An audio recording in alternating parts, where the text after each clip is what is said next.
Welcome to What's Cooking with Como. Snallygaster is here again on Pennsylvania Avenue, one of the biggest beer festivals in DC, and I need to fill this glass with some beer. There's no shortage of options, so we're going to check it out and have some taste and see what this is all about.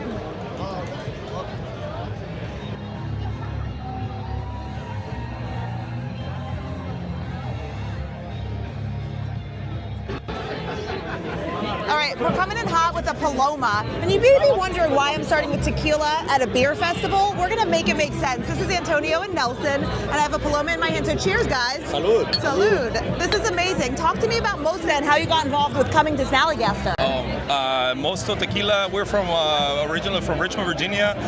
We're also from Mexico. It's like a collaboration between The Veil and Itumama. We started this company 3 years ago, and now we're in Virginia, we're in DC, and we're in North Carolina, so it makes sense to be here. Last year we did it, and it was a hit.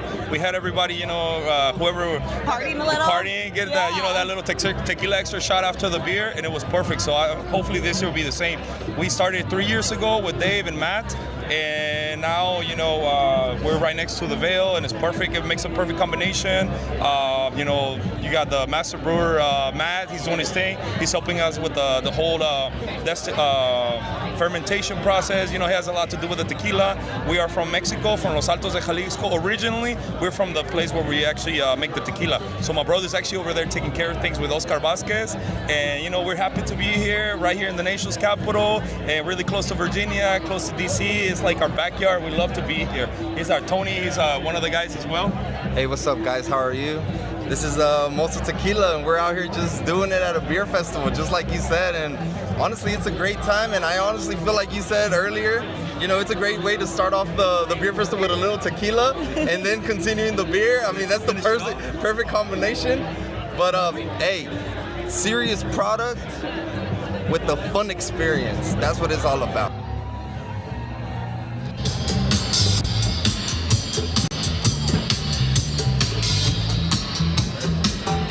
Since we started with tequila, I found a pretzel necklace because I'm going to need this since it's still early in the day. But I am so excited to be standing with the brewmaster, Matt from The Veil, known not only in Richmond where they're based, but all over for your delicious beer. Cheers, thanks for joining us. Cheers, thanks for having me. Super excited to be here. Beautiful weather, amazing crowd. We've got two different beers. We have our hazy double IPA called Crucial Talk, and then we have a smoothie style sour with lactose, key lime, passion fruit, and coconut too. That is a really good beer. It's not like any other sour I've ever had. Yeah, the smoothie style kind of creates like more of a fuller mouthfeel and gives you that kind of like viscous, almost like a smoothie, right? So, but it's really fruity. Yeah. So how many years have you been participating in Snallygaster? We've been participating, I think this is our 9th year participating. So you've been here almost since the beginning. Yeah, absolutely. And when did you start The Veil? We opened in 2016, April. So we're just about to turn 10. So. Well, happy 10-year anniversary, a decade creating delicious beer that people love. What are the things that have really resonated with your following and all the beer lovers that, can't get enough of what you're doing? Yeah, I mean, we've always just a few things. We've stayed true to who we are from the beginning. We are super focused on making the flavors incredibly prominent and right in your face and intense. We never do anything that is the easy way. We always do things the hard way, and everything is always an excess for us too. We have very extreme beers like that one in particular. There's a ton of fruit, literally ton of fruit in that one. This one has probably 2x the times of hops that the industry standard for these types of beers have. Right. So yeah, it's always just above and beyond and over the top and just staying true to who we are. So I love this, and I don't know that much about beer, right? I'm more of a wine drinker, a cocktail girl, but I love a good beer once in a while. For sure. Talk to me about the process of brewing beer that makes it stand out like this, because this is something I would personally want in my refrigerator to pop open and watch a Caps game. Yeah, so that's the cool thing about beer in general. You can do so many different things with this, so many different styles. And at The Veil, we really do experiment a lot with different types of styles and how to get different flavors that can be approachable for all types of beverage drinkers. So, you know, the wine drinkers, cocktail drinkers, maybe they don't gravitate towards an IPA like this, but they would definitely enjoy something like this. You know, like that is a little bit more fruit forward, kind of acidic, but really and tart and more like a cocktail almost. You know what I mean? So yeah, finding that balance and being able to make something that's approachable for everyone is what we try to do as well. Well, and let's talk about you as a brewmaster. How does one get that title? And talk to me about how you got to where you are today, because I think that's so beautiful and interesting. Yeah, so I started my brewing career back in 2010 at a small regional brewery in Norfolk, Virginia called O'Connor Brewing Company. I was there for about a year and a half. I moved up to New Hampshire, Portsmouth, New Hampshire. I was working at Portsmouth, New Hampshire with our Portsmouth Brewery with Todd Mott, who's a really famous New England brewer up there. He's responsible for the Harpoon IPA recipe, all of that. A really amazing guy, wealth of knowledge. Worked with him for a little bit. Then I moved over to The Alchemist and was brewing at The Alchemist for a little bit, making Heady Topper. Moved over to Hill Farmstead in Vermont, and I was Sean Hill's assistant there for 2 years, and I also did some apprenticeships at a Belgian Lambic brewery in Brussels for a couple times too. In Brussels? Yeah. That's amazing. I tried to get a little bit of every bit that I could from everywhere, you know, and it wasn't necessarily my intention to start my own brewery. So you really diversified your background before you opened up the Veil. For sure, yeah, and I tried my best to learn as much I could about every style of beer that I had access to, you know, just to be a better brewer in general. Like I said, it wasn't necessarily my intention to be a head brewer or an owner, but kind of fell into place, and it's been a wonderful, beautiful ride since. So as a brewmaster and somebody with their own brewery going on a decade, what do you crack open after a hard day? Like, what's your go-to beer? Yeah, if it's not something from the Veil, right now it's like perfect. Oh, it could be from the Veil, type of beer. What do you love? Yeah, so nowadays I really kind of lean, especially in this time of the year, I drink a lot of fest beers and Oktoberfests and Marzens. So good. Perfect for this weather, and it's just one of my favorite types of beer in general. We make a wonderful one called Deathless. It's a Marzen style that we release every year. So I definitely am drinking that one. But I also, you know, like West Coast style IPAs, and I do a lot of like Sierra Nevada Pale Ales, and it's almost Sierra Nevada celebration time, and that's one of my favorite times of year too. So when they release that beer, so I'll definitely have that in the fridge in another month or so. Well, as somebody who's new to beer and I'm enjoying getting into the world of it, where do I start? What should I pick up and have in my refrigerator? Yeah, I mean, I think it all depends on what you have, what your experience level is to begin with. Pale ales, fruity or sours, things like that. Yeah, if you had no experience, start light and then kind of build up from there. Maybe a light lager or something like that, a pilsner, and then maybe go up to a pale ale like you said.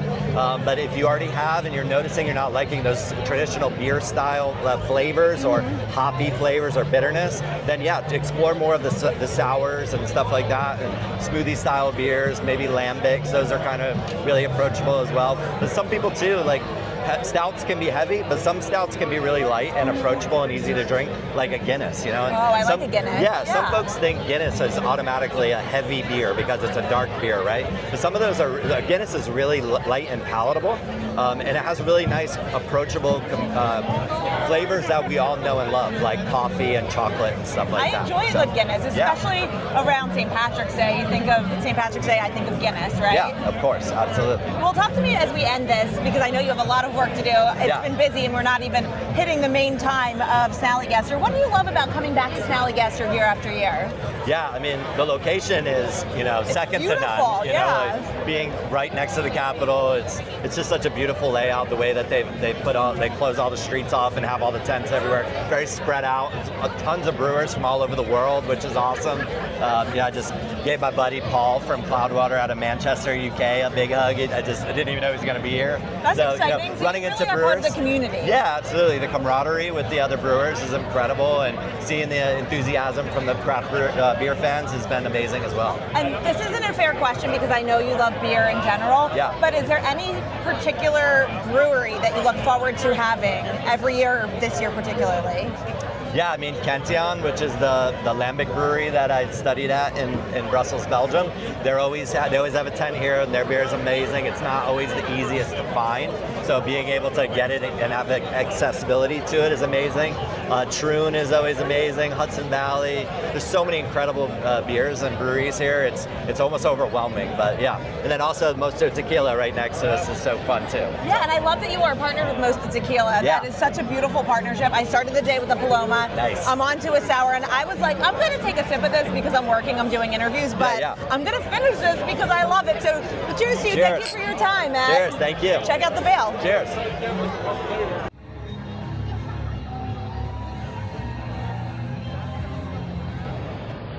All right, I found Michael. He is the founder of Neighborhood Restaurant Group. Cheers to you. Cheers. It's a beautiful day for Snallygaster. What do you love about being out here and part of this beer community every year? Well, it is a huge community. We have people come in from all over the country, some of the best brewers in the world. And it's also, we see friends here, people that I pretty much only see on Snally Day, and people who've been coming for, a decade now. So it's an awesome, it feels like a little like a homecoming, Absolutely, Yeah. and you see the Capitol in the background, Yep. all these streets shut down, and we are in the VIP portion for media and other people who have purchased tickets to get that first time experience. Right. And it gets even more crowded. Once you hit 2 p.m., you can't even move. Yes, the VIP hour, the VIP 2 hours is for people who have a special beer. There's a bunch of beers being poured here that will not be poured anywhere in the States for the rest of this year or in the next year.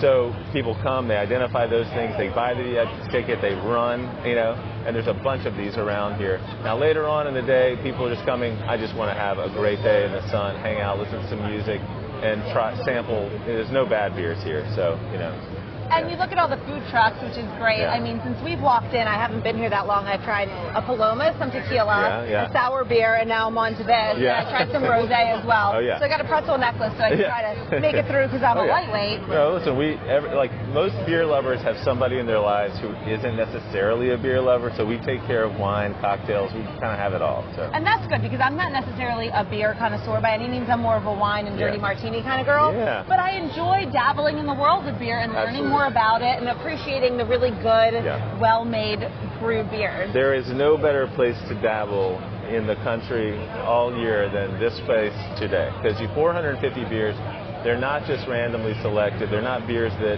mass producers are giving to us. We're really careful. We're pulling the best of the best from all over the world.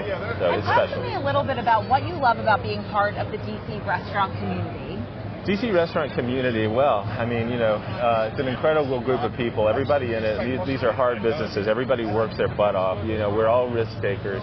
And then I would say that the last 5 years have brought us even closer. It's been a struggle. Everybody we're still going through it.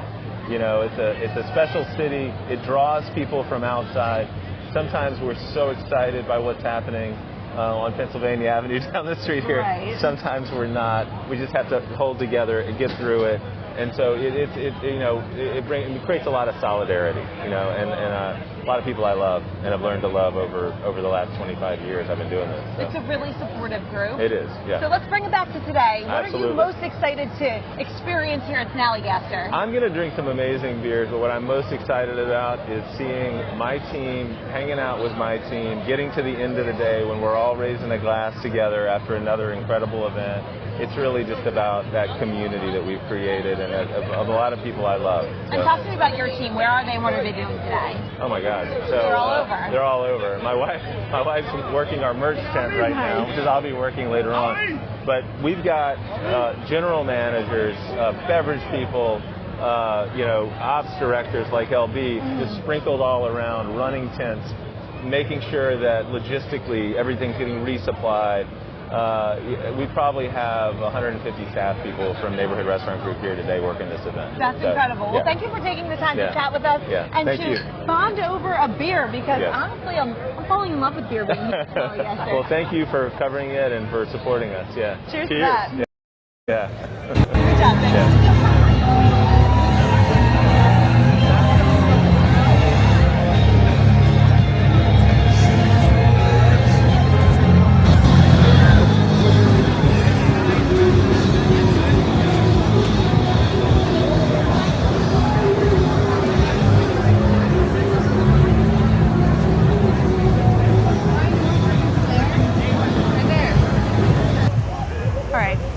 by Big Cheese because it was time to get some carbs.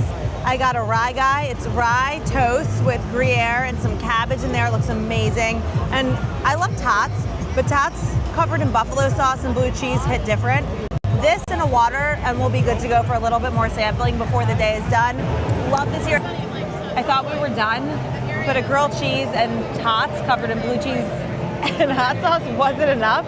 So this is a double burger from Soko Butcher. Look at that. Look at that cheese. Look at that burger. Look at the firm bun. I have saved room for this moment. And then we're gonna go back. Thank you. Oh, what do we have here? Pork belly skewers. Pork belly skewers. All right, let's take a bite. I don't know how I'm gonna eat all of them.